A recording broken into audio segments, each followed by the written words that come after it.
Hello, comrades. I am an Idaho communist, and I am here to read more Marxist literature to you. This will be part 2 of the Communist Manifesto. Part 2, Proletarians and Communists. In what relation do the communists stand to the proletarians as a whole? The communists do not form a separate party opposed to other working class parties. They have no interests separate and apart from those of the proletariat as a whole. They do not set up any sectarian principles of their own by which to shape and mold the proletarian movement. The communists are distinguished from the other working class parties by this only. 1.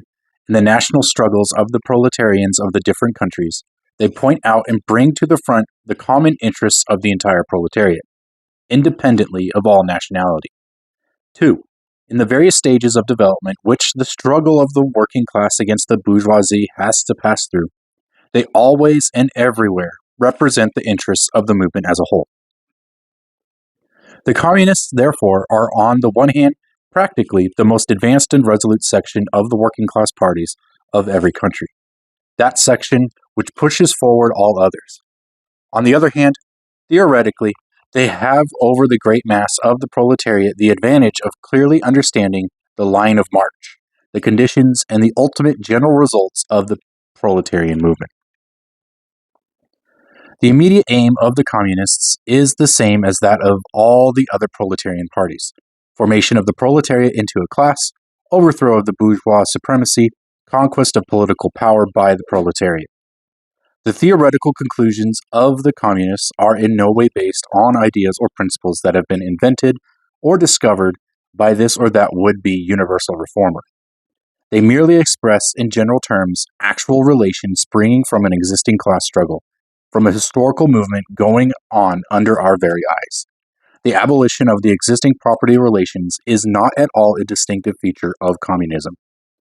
All property relations in the past have continually been subject to historical change, consequent upon the change in historical conditions.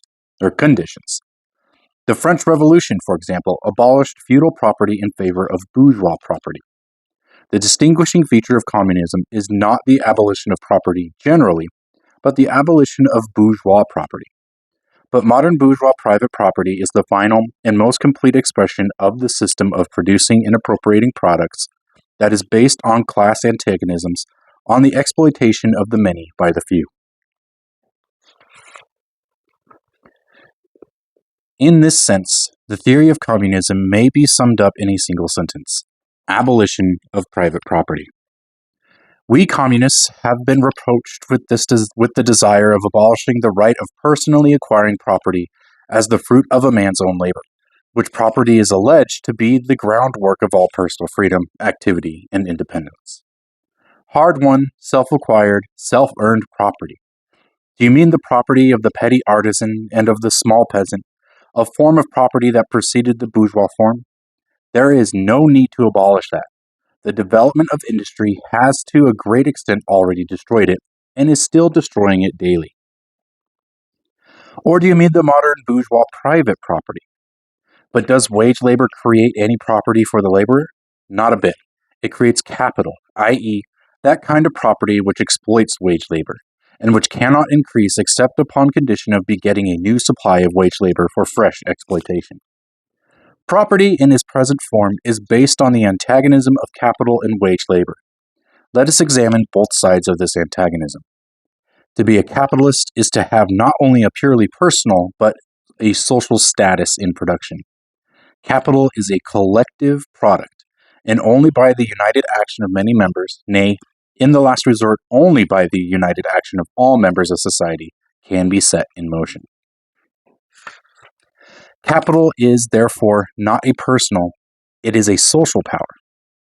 When, therefore, capital is converted into common property, and to the property of all members of society, personal property is not thereby transformed into social property. It is only the social character of the property that is changed. It loses its class character. Let us now take wage labor.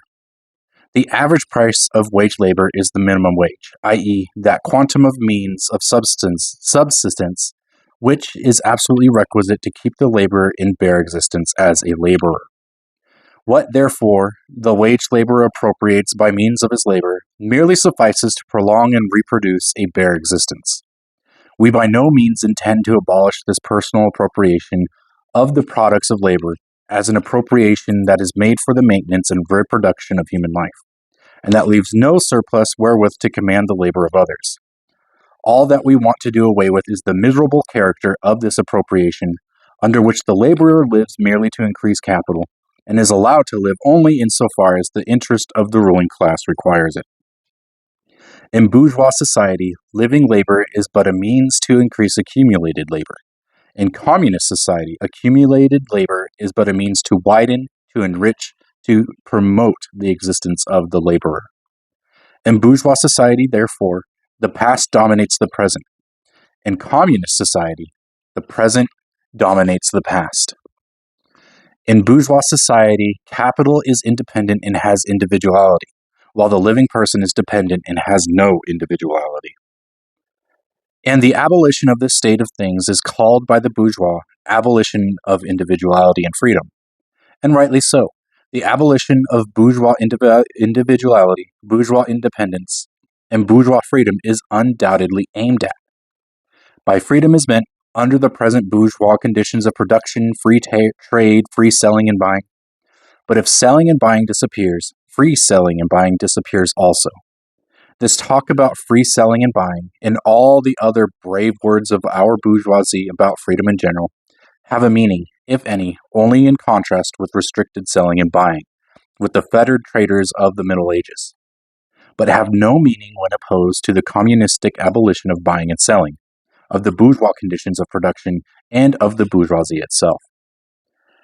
You are horrified at our intending to do away with private property. But in your existing society, private property is already done away with for 9/10 of the population. Its existence for the few is solely due to its non-existence in the hands of those 9/10. You reproach us, therefore, with intending to do away with the form of property, the necessary condition for whose existence is the non-existence of any property for the immense majority of society. In one word, you reproach us with intending to do away with your property. Precisely so. That is just what we intend. From the moment when labor can no longer be converted into capital, money, or rent, into a social power capable of being monopolized, i.e., from the moment when individual property can no longer be transformed into bourgeois property, into capital, from that moment, you say individuality vanishes. You must therefore confess that by individual you mean no other person than the bourgeois, than the middle class owner of property. This person must, indeed, be swept out of the way and made impossible. Communism deprives no man of the power to appropriate the products of society. All that it does is to deprive him of the power to subjugate the labor of others by means of such appropriation. It has been objected that upon the abolition of private property, all work will cease, and universal laziness will overtake us. According to this, bourgeois society ought long ago to have gone to the dogs through sheer idleness. For those of its members who work acquire nothing, and those who acquire anything do not work. The whole of this objection is but another expression of the tautology, that there can no longer be any wage labor when there is no longer any capital. All objections urged against the communistic mode of producing and appropriating material products have, in the same way, been urged against the communistic modes of producing and appropriating intellectual products. Just as to the bourgeois, the disappearance of class property is the disappearance of production itself. So the disappearance of class culture is to him identical with the disappearance of all culture. The culture, the loss of which he laments, is, for the enormous majority, a mere training to act as a machine. But don't wrangle with us so long as you apply to our intended abolition of bourgeois property the standard of your bourgeois notions of freedom, culture, law, and see. Your very ideas are but the outgrowth of the conditions of your bourgeois production and bourgeois property, just as your jurisprudence is but the will of your class made into a law for all, a will whose essential character and direction are determined by the economical conditions of existence of your class. The self-misconception that induces you to transform into eternal laws of nature and of reason, the social forms of springing from your present mode of production and form of property, historical relations that rise and disappear in the progress of production, This misconception you share with every ruling class that has preceded you. What you see clearly in the case of ancient property, what you admit in the case of feudal property, you are of course forbidden to admit in the case of your own bourgeois form of property. Abolition of the family, even the most radical flare-up at this infamous proposal of the communists. On what foundation is the present family, the bourgeois family, based? On capital, on private gain. In its completely developed form, this family exists only among the bourgeoisie. But this state of things finds its complement in the practical absence of the family among the proletarians, and in public prostitution. The bourgeois family will vanish as a matter of course when its complement vanishes, and both will vanish with the vanishing of capital. Do you charge us with wanting to stop the exploitation of children by their parents? To this crime we plead guilty. But you'll say we destroy the most hallowed of relations when we replace home education by social. And your education, is not that also social and determined by the social conditions under which you educate, by the intervention, direct or indirect, of society, by means of schools and see? The communists have not invented the intervention of society in education. They do but seek to alter the character of that intervention and to rescue education from the influence of the ruling class. The bourgeois claptrap about the family and education, about the hallowed correlation of parent and child, becomes all the more disgusting the more by the action of modern industry. All family ties among the proletarians are torn asunder, and their children transformed into simple articles of commerce and instruments of labor. But you communists would introduce community of women, screams the coal bourgeoisie in chorus. The bourgeois sees in his wife a mere instrument of production. He hears that the instruments of production are to be exploited in common, and naturally can come to no other conclusion than that the lot of being common to all will likewise fall to the woman. He has not even a suspicion that the real point aimed at is to do away with the status of women as mere instruments of production. For the rest, nothing is more ridiculous than the virtuous indignation of our bourgeois at the community of women, which, they pretend, is to be openly and officially established by the communists. The communists have no need to introduce community of women. It has existed almost from time immemorial. Our bourgeois, not content with having the wives and daughters of their proletarians at their disposal, not to speak of common prostitutes, take the greatest pleasure in seducing each other's wives.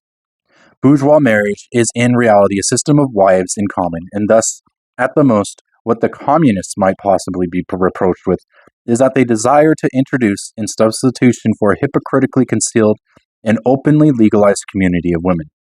For the rest, it is self-evident that the abolition of the present system of production must bring with it the abolition of the community of women springing from that system, i.e., of prostitution both public and private.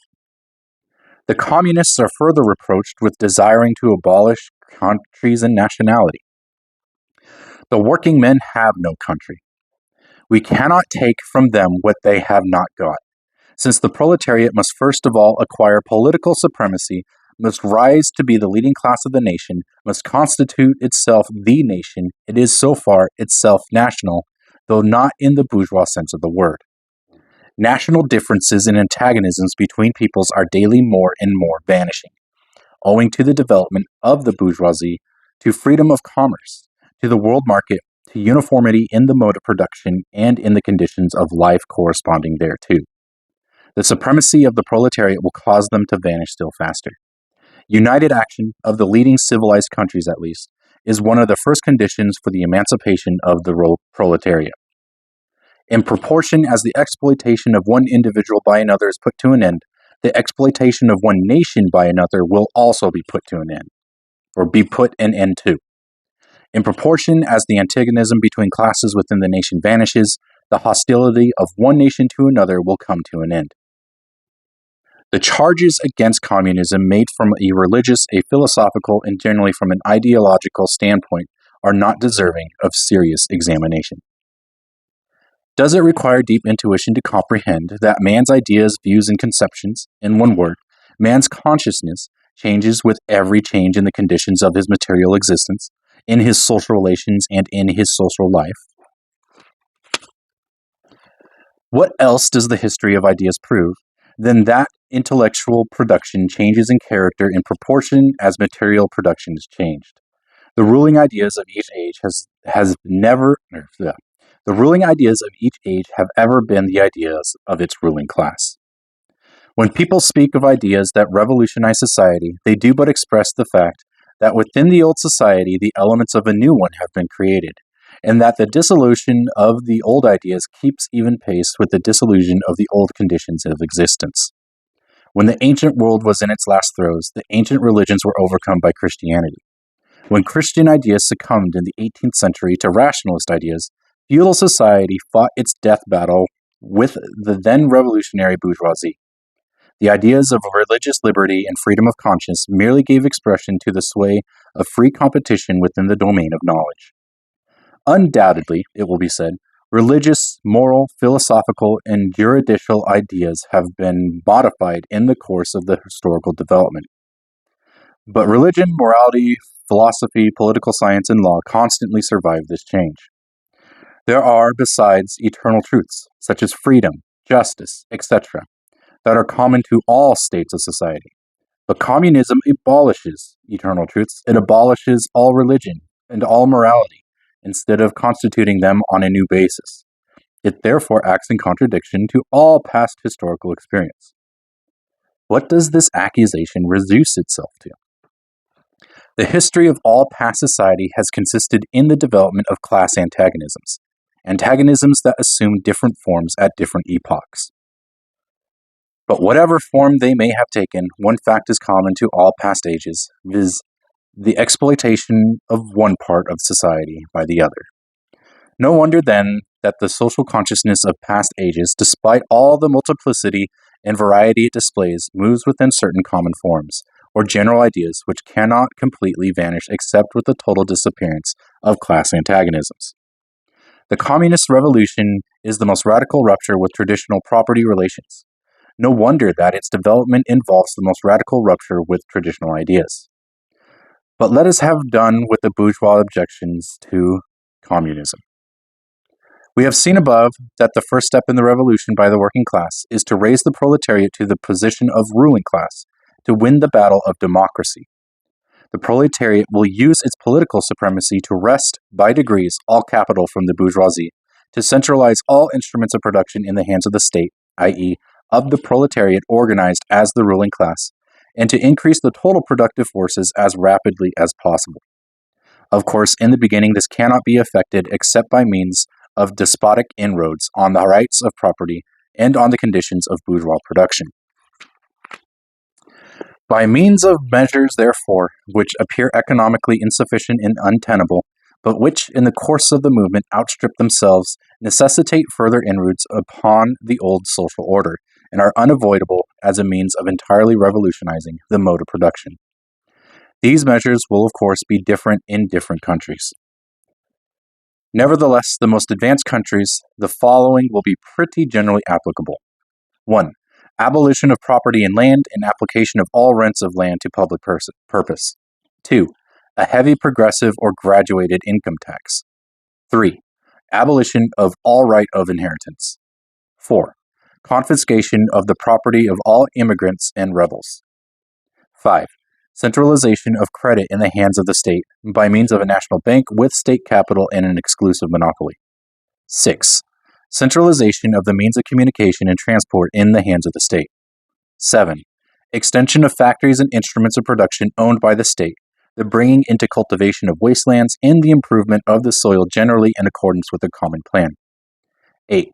Equal liability of all to labor, establishment of industrial armies, especially for agriculture. 9. Combination of agriculture with manufacturing industries, gradual abolition of the distinction between town and country by a more equable distribution of the population over the country. 10. Free education for all children in public schools, abolition of children's factory labor in its present form, combination of education with industrial production, etc., etc. When, in the course of development, class distinctions have disappeared and all production has been concentrated in the hands of a vast association of the whole nation, the public power will lose its political character. Political power, properly so called, is merely the organized power of one class for oppressing another. If the proletariat, during its contest with the bourgeoisie, is compelled, by the force of circumstances, to organize itself as a class, if, by means of a revolution, it makes itself the ruling class, and, as such, sweeps away by force the old conditions of production, then it will, along with these conditions, have swept away the conditions for the existence of class antagonisms and of classes generally, and will therefore have abolished in its own supremacy as a class, or its own supremacy as a class. In place of the old bourgeois society with its classes and class antagonisms, we shall have an association in which the free development of each is the condition for the free development of all. So there we have part 2 of the Communist Manifesto. As we saw, as we read, a lot of it pertained to the bourgeois critiques of what communism is, and we can see the response that Marx and Engels wrote in response to those critiques. Generally, the biggest one is going to be, of course, what he said as the primary purpose of communism, which is the abolition of private property. So an important distinction to make here is a lot of people, especially those of us in the West, that are not taught the distinction or the difference between private property and personal property. So in regards to what Marx and Engels are saying about private property is capital, it's property that is used to generate capital, generate merchandise, generate products, generate services. So private property is the means of production. Personal property are the things that you personally own that you do not use to create capital. So in essence, I am paying a mortgage on my house. Eventually, I will own it. That house is personal property. I do not use it as a home or a base for business. I do not use it to create any sort of product, any sort of merchandise, any sort of service. That is my personal property. It is not private property. So I hope that clears things up in regards to private and personal property. Again, communists want the abolition of private property, the means of production, and to be owned by everyone collectively. Other points made out in the part 2, again, is the relationship of the family is brought up again. We read what we read. The 10 points or the 10 demands of the communists, we can see that some of those are somewhat outdated. There is public education for all children now. There are no more children factories for now. If you've read any sort of the laws that have been passed recently, the one that comes to mind is Arkansas, but I know there's others that are out there in regards to state legislatures, but lowering the age of which minors can now work. I think Arkansas lowered it to either 16 or 14, allowing minors to find jobs and work for companies. With the mass deportations that we're seeing now, we're probably going to see a lot more, especially Republican-controlled legislatures, passing laws to allow minors to work because there's going to be a labor shortage in areas, especially in the area of agriculture. But that is part 2 of the Communist Manifesto. I'll come back with another video. I'm probably going to combine parts 3 and 4 into one video because they are not as long. I think part 4 is only a page and a half. So thank you for paying attention. Thank you for following. Again, if you're interested in communism, leftist-leaning ideologies, politics, whatever, subscribe to this page. I will be reading leftist literature that is in public domain, and then I will also be doing video essays for books and things like that that are either too long, not interesting enough to read on camera, or things that are not in public domain. They're copyright laws, so I'll just give synopsis and my opinions on it. Which, again, first one coming soon will be The Necessity of Art by Ernst Fischer. Stay safe.